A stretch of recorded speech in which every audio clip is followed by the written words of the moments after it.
Guys, welcome back to my new blog. तो कल मैंने आपसे बताया था कि मुझे वापस जाना है, तो अभी तो फ़िलहाल मैं गई नहीं हूँ। तो मैं अपना कुछ और शेयर करना चाह रही हूँ कि शादी से पहले ना मतलब पापा ने कभी किसी चीज़ की कमी ही नहीं होने दी। कभी महसूस ही नहीं हुआ कि भाई कुछ भी चीज़ महंगी है। कभी ये चीज़ रियलाइज़ ही नहीं हुई। ऐसा लगता था कि चुटकियों में मिल जाती हैं सारी चीज़ें।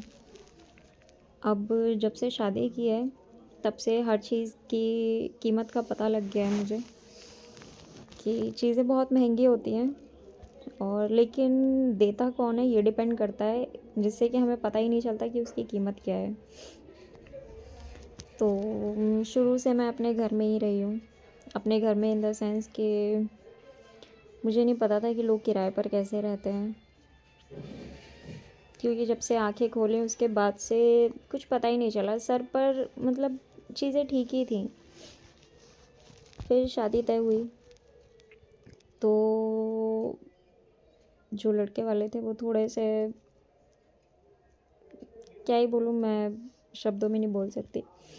तो पापा ने बताया कि बेटा ऐसी बात है कि लड़के के पास ठीक सा घर नहीं है और गांव में रहते हैं। और मैं तो खैर शुरू से ही शहर में रही।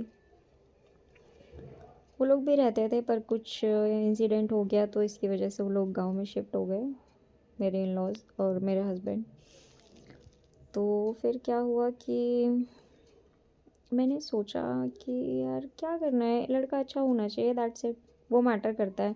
आप कहाँ रहते हो, क्या खाते हो, क्या पीते हो, वो मैटर नहीं करता, लेकिन आपका हस्बैंड कितना सपोर्टिव है, कितना अंडरस्टैंडिंग है, ये मैटर करता है। और मुझे लगा कि भाई किसी के पास जो चीज़ें नहीं होती वो उन चीज़ों के मायने समझता है और स्ट्रगल भी करता है। तो जस्ट बिकॉज ऑफ की स्ट्रगलिंग लाइफ, अगर आपको पार्टनर वैसा मिले जिसने वो सारी चीज़ें देखी हों, तो सफ़र काटना थोड़ा मुश्किल नहीं होता। थोड़ा क्या, मुश्किल नहीं होता है। मुझे पता था कि मेरे हस्बैंड किराए के घर पर रहते हैं।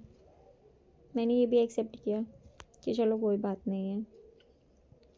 जब मैं पहली बार उस घर में गई तो मैं बहुत रोई,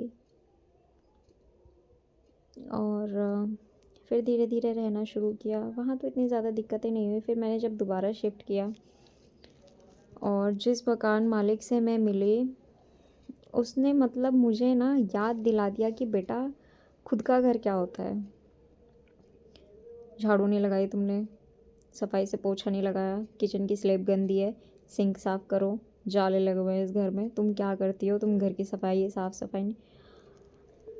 तो मतलब मैं वैसे ही सफाई अपने घर में भी करती थी जैसे उस घर में करती थी, लेकिन उस औरत ने जब मुझे ये चीज़ें रियलाइज़ करवानी शुरू की ना, तब मुझे पता चला कि भाई किराएदार की ज़िंदगी बहुत मुश्किल होती है। और मतलब शहरों में आधे से ज़्यादा पॉपुलेशन जो है वो किराए पर है। आई डोंट थिंक सो कि वो किस तरह से मैनेज करते हैं, बट मुझे उस दिन से इतना डर लगने लगा किराए पर रहने से कि मेरी ना हिम्मत टूट गई है।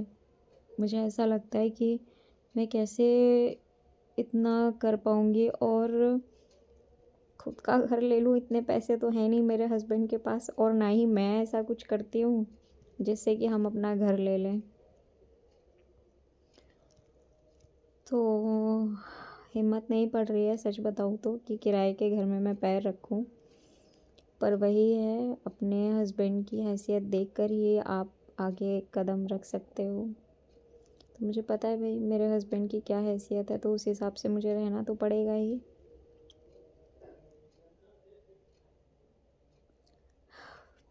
भगवान ने चाहा तो कभी ना कभी हमारे पास भी अपना घर होगा, पर